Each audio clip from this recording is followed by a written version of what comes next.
Never pay collections, guys. A collection agency basically buys your debt. If you owe somebody, say you owe a bank $1,000, you didn't pay, and the bank ends up writing that debt off after a certain period of time and you don't pay it, and they sell it to a collection agency. So say you owed them $1,000, they sell it to a collection agency for maybe $100 or $50. The collection agency buys your debt, then they try to collect it from you, okay?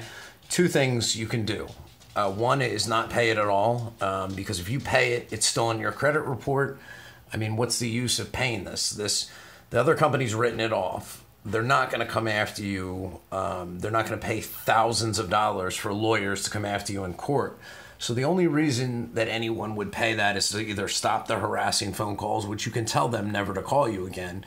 But also, if you are to pay them, if you are going to pay them, I would offer them, like, on $1,000, I would offer them $100, only this, if they take it off your credit report.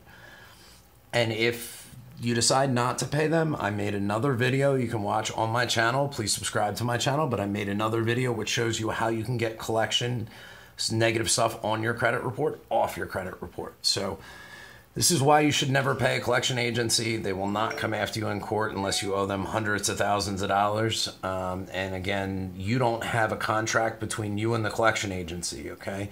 If you had a contract with your bank or Verizon or something, you do not have a contract between the collection agency.